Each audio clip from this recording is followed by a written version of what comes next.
Hey everybody, it's Jeremy Bradley here, and it's time for the Speak Free Books Entertainment Wrap-Up presented by BuffBoyBrewing.com.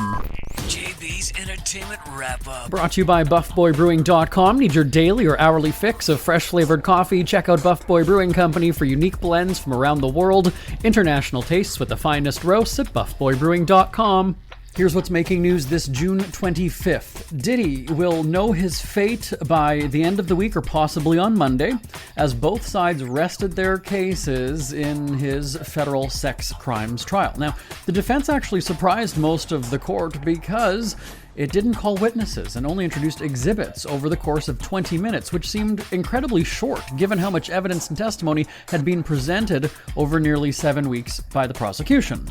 They feel the prosecution failed to meet the burden in proving any of the charges against Diddy are legit, even asking for the charges to be dropped and the case dismissed.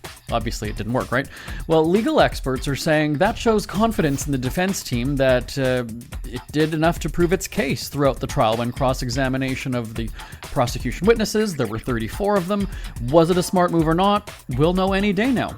And as we've talked about, the trial had graphic details and even video of the so-called freak-offs that involved his partners and hired sex workers that the jury did actually watch with headphones on. And before court adjourned for the day, Judge Aaron Subramanian asked, I said that right?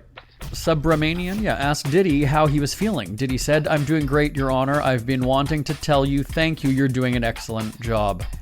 The judge laughed, because you know why, right? The judge is like, "Yeah, buddy, it's not gonna work. Not gonna work at all." So we're gonna be on standby, and we'll have the celebrity reactions as to how this all plays out for Diddy. Now, and Diddy has pleaded not guilty to charges of sex trafficking, racketeering, conspiracy, and transportation to engage in prostitution. If found guilty, he could spend the rest of his life behind bars.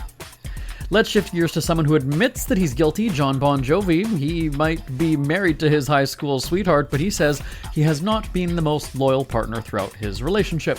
He's admitted to cheating, he said in an interview with The Independent. "These are all the wonderful cliches of rock stardom. It's about never lying about having been a saint, but not being a fool enough to bleep up the home life either."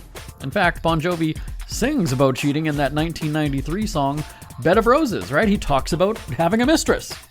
Talks about it right there. Imagine that conversation though at the beginning.